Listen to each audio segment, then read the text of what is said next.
What is up, guys? Delboy here. Just a quick video talking about the Super Middleweight World Boxing Super Series tournament. The participants have been announced. I made a video earlier talking about the Cruiserweight tournament and how stacked it was. The Super Middleweight tournament isn't quite as good, I have to say. I've seen some people online say it's terrible. I disagree with that. There's some solid names in there, and there is three top 10 super middleweights in there, so you have to bear that in mind. But it's not as strong as a cruiserweight tournament. Let's just run you through the names quickly of the super middleweight tournament. We'll start with I believe George Groves is the top seed, followed by Callum Smith. We then have the winner of Chris Eubank Jr. versus Arthur Abraham. We have Jurgen Brahmer. We have Rob Brant. We have Jamie Cox.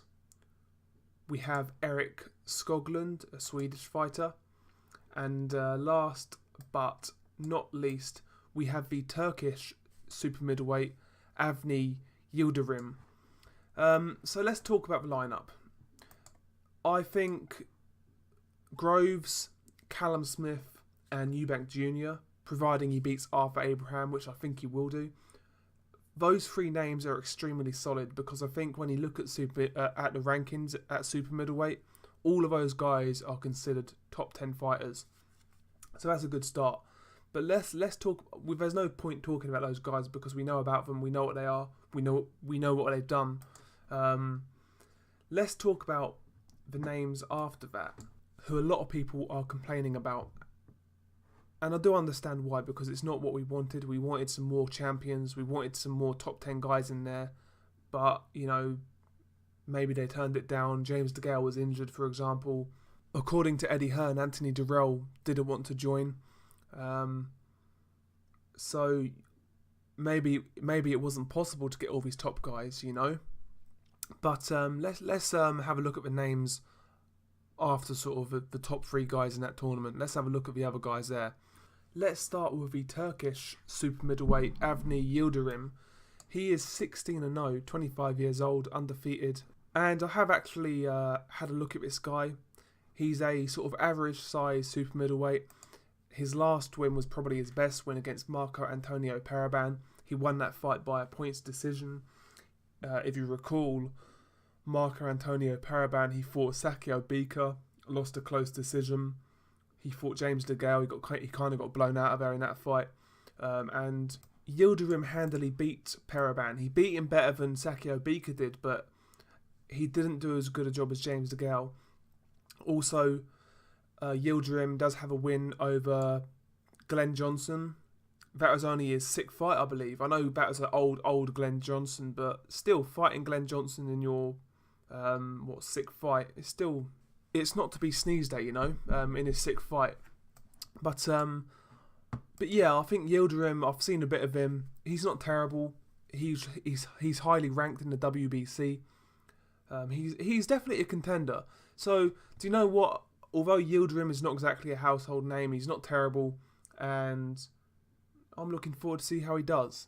I've got no objections with a couple of sort of wild cards getting in these tournaments. I really don't. And Yildirim is the type of wild card I would have him personally, undefeated, coming from a place where, it's not really a hotbed of boxing in Turkey at the minute.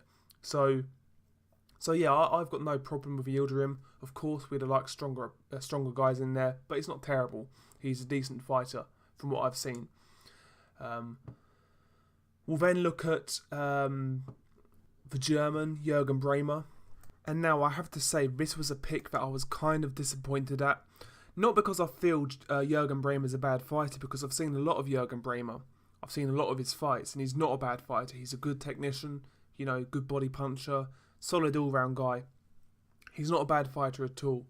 But the reality is, he is 38 years old, coming off a loss, coming down from light heavyweight to super middleweight. He hasn't fought at super middleweight since 2007. So he's coming down to a weight class at 38 years old in the autumn of his career, coming off a loss in a fight where he was winning and pulled out. it just doesn't bode well for me. It seems like a wasted spot. Again, Jurgen Brahmer is a decent fighter, solid European level operator. He's got some European level wins over the likes of Robin Krasniqi, Edward Gutknecht, Enzo Macronelli. Earlier on in his career, he beat Mario Veit, avenging his first loss. He's got some good European level wins, but he's never really beat anybody at world level at either super middleweight or light heavyweight. As I said, Jurgen Brahmer was a decent light heavyweight, but he wasn't exactly ever king of a roost there. Do you know what I mean? It just seems a wasted pick. Little bit disappointed in that one, but again, maybe he'll surprise us. Maybe his experience might kind of give him some sort of advantage. But from what I see, I think Jurgen Brahmer is towards the end of his career. In his last fight, the thing is with his last fight, he was looking good, but then he sustained some kind of injury and pulled out when he was looking good, and yeah, it just wasn't a good look. So yeah, Jurgen Brahmer to me, bit of a dud. We'll look at the next one, and he's a fighter by the name of Rob Brant. He is a American. He is 22-0, and 15 of those 22 wins come in by way of knockout. And the problem is, this guy is, well, he's a middleweight. The last fight he fought was at middleweight.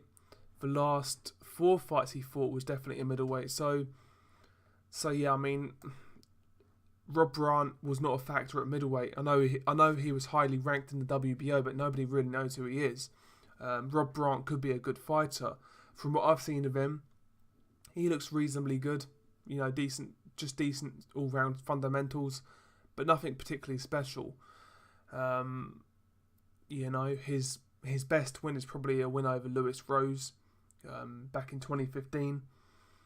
But again, he's got no standout names on his resume. He's coming up from middleweight. Again, I'm not saying Rob Brant's a bad fighter, but he's unproven and he's coming up a weight class. So again, it seems a bit of a wasted pick for me. Not saying Brant is bad. I'm not saying he can't do anything, but yeah, it's a little bit underwhelming, that pick. And we'll then move on to Jamie Cox. Jamie Cox is a super middleweight coming out of the UK. He is 23-0. 13 of those 23 wins coming by way of knockout. And again, Jamie Cox, I've said this in a video previously, Jamie Cox to me seems like a decent British level fighter. Probably could win a British title, but above that I can't see it going well. A lot of people have come on my channel saying how highly they rate Jamie Cox, and that we've not seen the best of him. That may be true, but the reality is, you know, there's been certain fights where he looks like he's vulnerable, where his temperament has gone out the window. People say he's this massive puncher, but again, every time he's kind of stepped up a little bit, the knockout power's not been there. We saw that against Lewis Taylor last time out, who again was not a super middleweight. We saw that against Martin Fidel Rios. To me, Jamie Cox is a good British level fighter. He was originally supposed to fight Rocky Fielding. To me, that is a better fight, because Jamie Cox to me just seems like a wasted pick in this tournament. And again, I'm not saying Jamie Cox is a bad fighter, because I think he's a good British level operator, and there's nothing wrong with that. But anything above that, I think it's going to get difficult for him. But we'll see. Maybe this guy is a diamond in the rough. Maybe this guy will surprise us all. You know, it's possible. You know, so yeah, Jamie Cox doesn't really do anything for me, I have to say. We then move on to Eric Skoglund, who is a Sauerland fighter, and he is 26-0, with 12 of those 26 wins coming by way of knockout. But again, this guy is a light heavyweight coming down to super middleweight.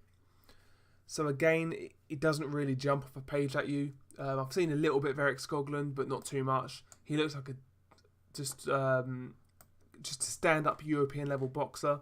You know, he'll work behind that jab, high guard, try and pick you off, try and point score kind of thing. He's a decent European level fighter, but again, he's coming down from light heavyweight to a division where he's not fought at for any significant fight.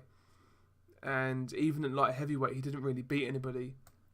And he actually beat Glenn Johnson, but apparently that fight was really controversial. And that was an ancient Glenn Johnson who Yildirim, who I mentioned earlier, managed to beat comprehensively. So that tells you all you need to know, really. Doesn't really do anything for me. He does have a couple of wins at light heavyweight. Other than Glenn Johnson, he did beat Derek Edwards by decision. He beat Rhino Lindenberg. He beat Luke Blackledge, who fought Callum Smith not too long back.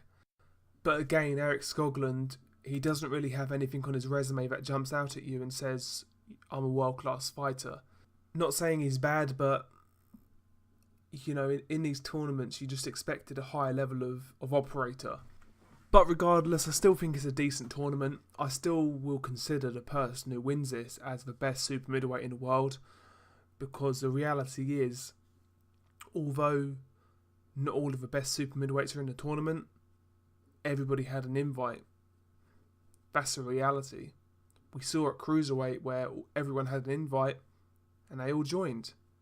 So I'm not penalising the guys who have joined. It's not fair.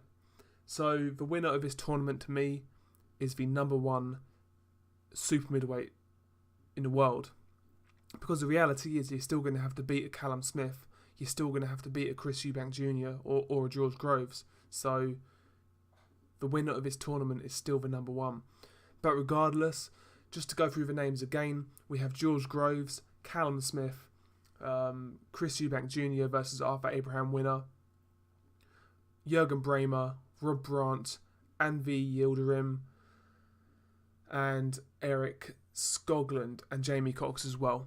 So yeah, what do you guys think of this tournament? I'm looking forward to it still. Not quite the names I expected, but still, it's not a terrible tournament. There's people online saying it's awful. That's nonsense. You're still going to get a couple of big fights here. So yeah, I'm looking forward to it.